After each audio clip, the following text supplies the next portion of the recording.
Halo semuanya. Jadi Perkenalkan, nama gue Esther. Nama gue Baby. Jadi kali ini kita akan membahas suatu desa yang terletak di Jawa Barat yang bernama Desa Cirende. Bener banget. Bener banget.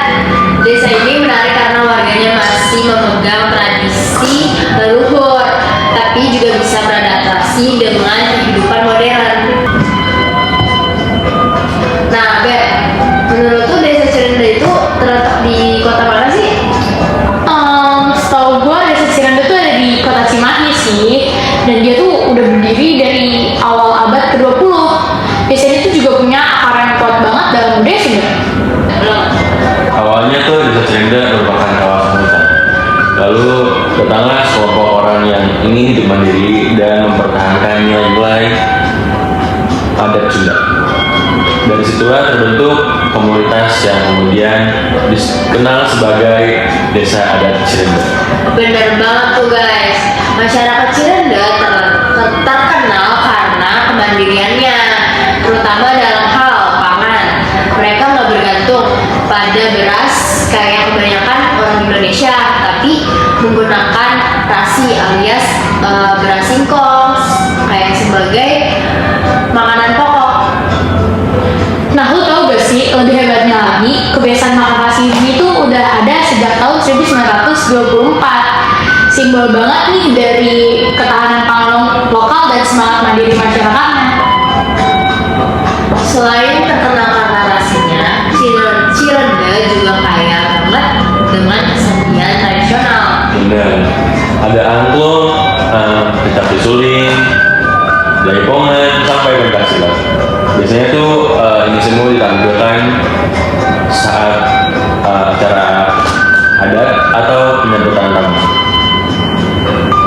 Indah banget ya, gimana budaya dan spiritualitas bisa berjalan berdampingan dengan harmonis.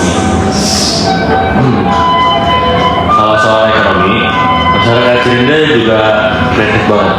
Mereka mengolah singkong jadi berbagai produk seperti keripik, getuk, sampai tepung singkong untuk dijual keluar desa. Nah, bener banget tuh Fel, usaha kecil kayak gitu bisa jadi tulang punggung ekonomi mereka. Ditambah lagi ada wisata budaya, pengunjung bisa belajar bikin rasi, menari tradisional, or even cuma buat menikmati suasana desa adat yang adem banget. Nah guys, intinya ekonomi di sana berkembang tanpa harus meninggalkan akar budaya. Ini contoh nyata ekonomi berkelanjutan berbasis kearifan lokal. Nah, yang gue suka dari Desa Cirende itu tuh meskipun disebut desa, tapi masyarakatnya tuh nggak tertutup ya. Betul banget. Iya banget gak sih, mereka terbuka terhadap pendatang dan hidup damai berdampingan meskipun berbeda agama dan latar belakang. Nilai gotong royong, saling menghormati, dan menjaga alam masih dijunjung tinggi. Semangat kebersamaan tetap kuat meskipun warganya beragam. Nah, menariknya prinsip hidup masyarakat Desa Cirende ini tuh sejalan dengan nilai-nilai agama Islam tentang ukhuwah, persaudaraan, dan tasamuh, toleransi loh, Mel. Betul. Dalam Al-Quran, di Quran Surat Al-Hujurat ayat 10, Allah berfirman, sesungguhnya orang-orang ingin itu bersaudara. Lalu di Quran Surat Al-Maidah ayat 8, kita diperintahkan untuk berlaku adil, bahkan kepada yang berbeda keyakinan. Dan di Quran Surat Yunus ayat 40-41, diajarkan untuk membiarkan orang lain dengan kepercayaannya selama tidak merusak. Nabi Muhammad SAW pun bersabda agar kita saling menyayangi dan menjauhi kebencian. Jadi toleransi dan persaudaraan bukan cuma nilai budaya, tapi juga nilai agama yang memperkuat harmoni sosial seperti yang terlihat di Desa Cirende. Dalam kehidupan adat, masyarakat Cirende masih memegang teguh prinsip Sunda seperti sili asih, sili asa, dan sili asu, saling mengasihi, saling belajar, dan saling membimbing. Struktur adatnya dipimpin oleh Kokolo Lembu Gubernur atau sesepuh desa, beliau jadi panutan dan mengambil keputusan penting termasuk saat ada masalah sosial. Nah, setiap kegiatan besar mereka itu tuh seperti pernikahan, panen, sampai pembangunan rumah selalu dimulai dengan doa bersama dan izin dari sesepuh adat.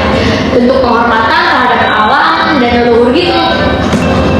Dari sejarah sampai adatnya, Sacirenda itu menunjukkan bahwa tradisi kita itu berdampingan dengan kemajuan zaman.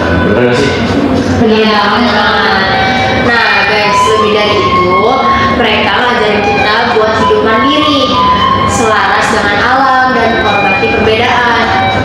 Lewat nilai ukhuwah dan tasamuh, kita diingatkan lagi bahwa persaudaraan dan toleransi itu kunci keharmonisan. Oke guys, sekian informasi dari kita. Nah, semoga cerita hari ini bisa bikin kita makin bangga sama budaya Indonesia yang luar biasa kaya. Bener banget. Semoga untuk kalian mendengarkan ini tidak lupa agar selalu melestarikan kebudayaan negara kita sendiri. Terima kasih. Terima kasih.